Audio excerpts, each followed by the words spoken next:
Hi everyone, this is Jed, and in this particular video I'll be speaking about the topic of self-forgiveness.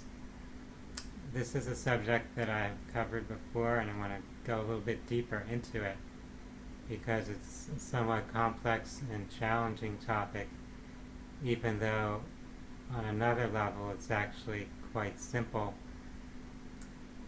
It's about having the understanding of the nature of life, the nature of creation, and our innate unity with the divine, where we are never truly separate from the Creator, never separate from God, and therefore we're not being judged or condemned. I speak of self-forgiveness in the context of radical self-forgiveness. And if you haven't done so before, you might want to look into a book which is called Radical Self-Forgiveness by Colin Tipping. He goes into some practices and exercises you can apply for this purpose. We all tend to go through life carrying unconscious self-judgment. This comes about as we fail to accept the deeper spiritual nature of human experience. That nature is something that's about exploration, experience of polarities, and evolution of consciousness. It's not about being flawless, perfect, or being free of any unwise or ill-advised acts.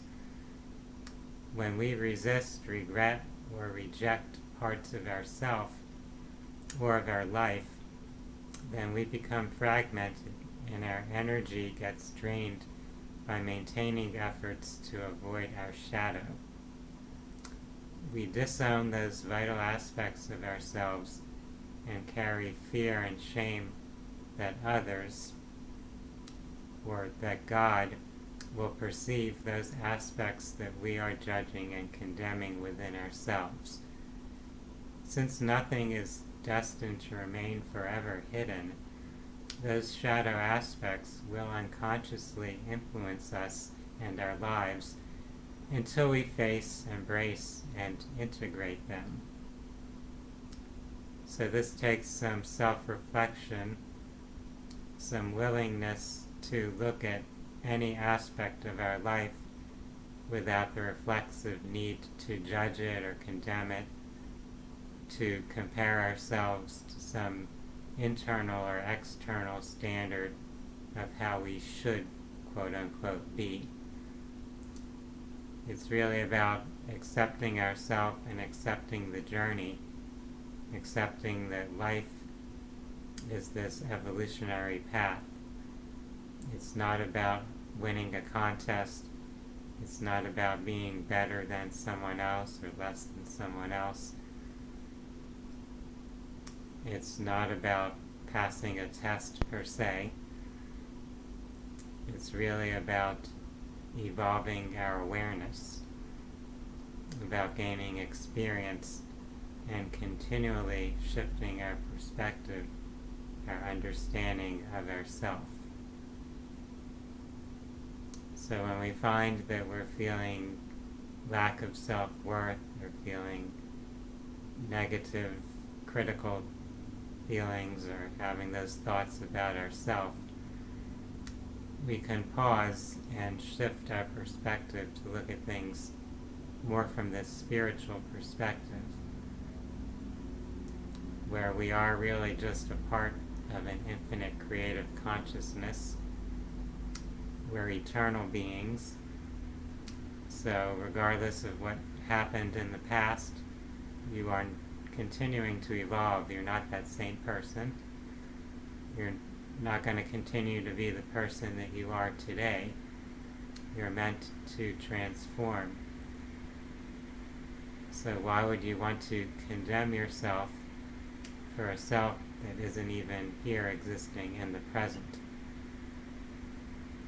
Your present self is in a way recreating itself in each moment.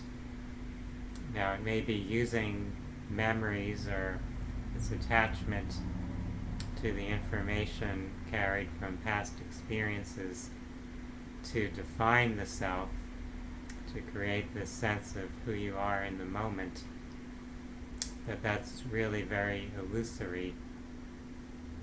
The self that we perceive ourselves to be is not ultimately who we really are. Ultimately, in that greater sense, we're a stream of consciousness that originates from the infinite and flows back into that infinite. So would the infinite have a need to judge or criticize, to reject or condemn any aspect of its own self-expression? Consider that. I hope that this discussion has given you some things to reflect upon, some input into your own personal healing process. And for those that are interested in spirituality and holistic healing, I invite you to visit my website, which is phinsights.com. That's PHINSIGHTS.com. I appreciate each of you for tuning in and viewing, and I'd like to wish everyone a wonderful day. Namaste.